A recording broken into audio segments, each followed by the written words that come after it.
नमस्कार, नीलम फॅशन क्रिएशनमध्ये तुम्हा सर्वांचं खूप खूप स्वागत आहे। आजच्या व्हिडिओमध्ये आपण फुगाबाही कटिंग कशी करायची हे पाहणार आहे।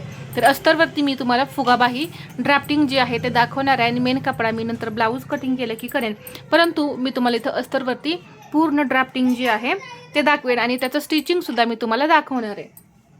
तर इथे मला 4.5 इंचाची बाही कटिंग करायची आहे। तर सर्वात पहिल्यांदा आपल्याला इथे आता ही 4 फोल्डमध्ये कपडा घ्यायचा आहे। पहा इथे मी हा 4 फोल्डमध्ये कपडा घेतलेला आहे। या बाजूने तुम्हाला दिसेलच, पहा 1 2 3 आणि 4 या पद्धतीने फोल्ड करून कपडा घ्यायचा। ही जी बंद बाजू आहे इकडून मी 3.5 इंच वाढवणार आहे। कशासाठी? आपल्याला चुन्या घेण्यासाठी वाढवायचे। किती वाढवायचे? 3.5 इंच। जर जास्त कपडा असेल तर तुम्ही जास्त सुद्धा वाढवू शकता, परंतु मी 3.5 इंचच वाढवणार आहे। इथं 3.5 इंच घेतलं। आपल्या बाहीची उंची किती आहे? 4.5 इंच आहे। त्यामध्ये मी 1 इंच प्लस करणार आहे मार्जिनसाठी। पहा 4.5 प्लस 1 5.5 इंच। अजून एकदा असंच पुढं 5.5 इंचावरती मार्किंग करून घेते आणि आपण ही जी उंचीचं मार्किंग केलेलं आहे त्याच्यावरती एक लाईन ओढून घेऊया। लाईन ओढल्यानंतर आता इथे पहा अगदी 5 मिनिटांमध्ये आपलं ड्राफ्टिंग जे आहे ते होणार आहे। तर त्यासाठी मी बाहीचा जो पॅटर्न आहे त्याचा वापर करणार आहे।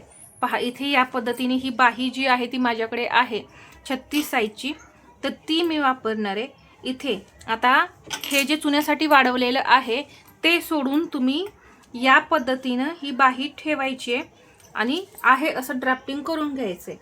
जर तुम्ही पेपरवरती बाही कटिंग केलेली नसेल तर तुम्ही डायरेक्ट ब्लाऊजवरती सुद्धा बाहीचं ड्राफ्टिंग जे आहे ते केलं तरी चालेल, परंतु तुम्ही इथं याच्या पुढे पहा हे जे वाढवलेलं आहे याच्या पुढे नॉर्मल बाहीचं कटिंग करायचं। इथे आता पुढचा आकार मी दिलेला नाही, कारण परत आपण तो पुढचा आकार देऊन घेणार आहे। आत्ता लगेच देणार नाही, तो कसा द्यायचा हे सांगणार आहे। तर बऱ्याच जणांचे प्रश्न येतात की फुगाबाहीला पुढचा आकार द्यायचा का? तर हो, फुगाबाहीला पुढचा आकार आपल्याला द्यायचाच आहे। ठीक आहे। आता ही झाली नॉर्मल बाही, हे आहे आपलं चुन्यांसाठी। इथं मला दंड घेर पाहिजे 6.5 इंच आणि याच्या पुढे हे 1.5 इंच मार्जिन, तर हे परफेक्ट आहे। तर मापानुसारच मी बाहीचं पेपर पॅटर्न काढून ठेवलेला होता आणि ते कस्टमर जे आहे ते सारखं माझ्याकडे येतं, त्यामुळे तो मी पेपर पॅटर्न काढूनच ठेवलेला आहे। आता इथे आपल्याला उंचीमध्ये वाढवायचे। तर जर तुम्हाला पफ खूप मोठा हवा असेल तर इथं 2.5 इंचापर्यंत वाढवू शकता। मीडियम हवा असेल तर तुम्ही इथं 1.5 इंच घेऊ शकता। खूप कमी हवा असेल पफ तर 1 इंच इथं घेऊ शकता। तर मी इथं हे 1.5 इंच वाढवणार आहे। अजून एकदा मी हे 1.5 इंचावरती मार्किंग करून घेतलं। इथे 1 इंचावरती घेणार आहे आणि हा बॉक्स तयार करून घेते। हा बॉक्स तयार केल्यानंतर याचा असा सेंटर करायचा। इथे याचा परत सेंटर करून घ्यायचा। हा सेंटर इथे येणार आहे, हे 1 इंच। तर लक्षात घ्या, याचा सुद्धा सेंटर करायचा आणि याचाही सेंटर करायचा। सेंटर केल्यानंतर हे आकार जे आहेत हे फक्त पॉइंट जोडून घ्यायचे। पहा इथे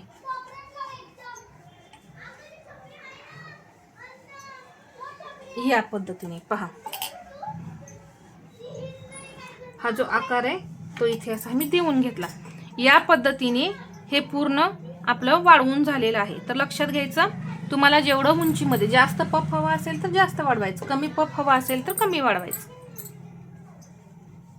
हे झाल्यानंतर आता आपल्याला पुढचा आकार द्यायचा आहे। तर पुढचा आकार देण्यासाठी ही जी बंद बाजू आहे इथून 1 इंच घ्यायचं।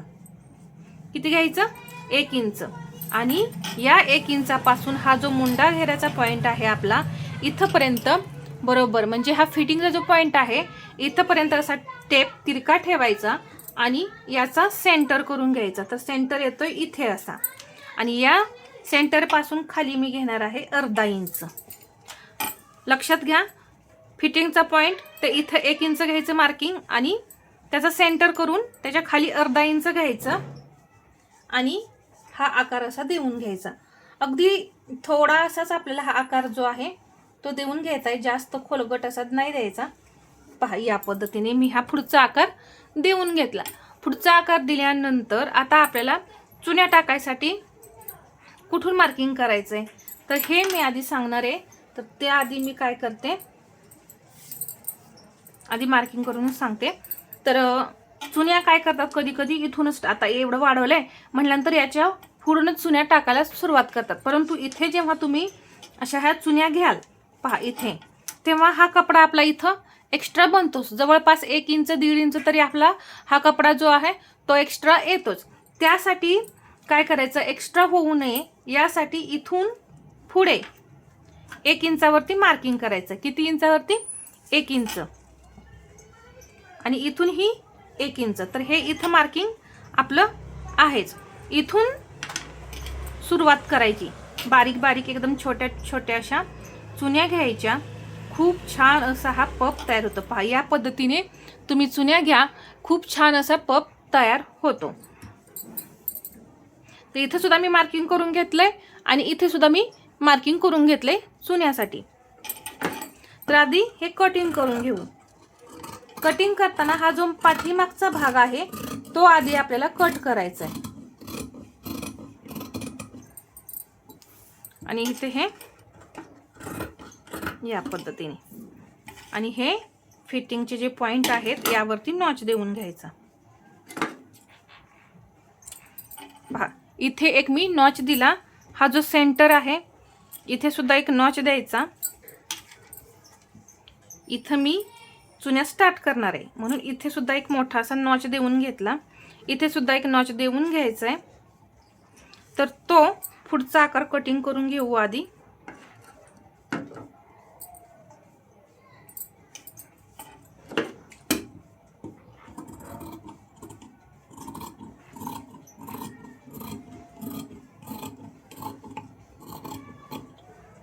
पहा मी हा आकार पुढचा कट करून घेतलाय आणि हे असं ठेवणार आहे. परत इथे सुद्धा मी असं मार्किंग करून घेते. पहा इथे एक नॉच देऊन घ्यायचा. हा पाठीमागचा भाग आहे आणि हा पुढचा भाग आहे. इथे एक असा हा नॉच देऊन घ्यायचा, कारण ते कटिंग झालं असतं ना. आपण जर आधीच नॉच दिला असता तर तो कट होऊन निघला असता. यासाठी मी नंतर नॉच दिला. सेंटरला सुद्धा देऊन घेतलाय. आता मी ही ओपन करणार आहे आणि इथून बाही पूर्ण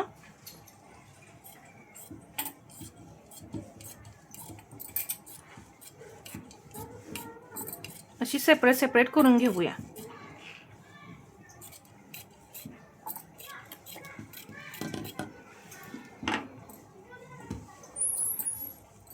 बाही सेपरेट केली दोन्हीही.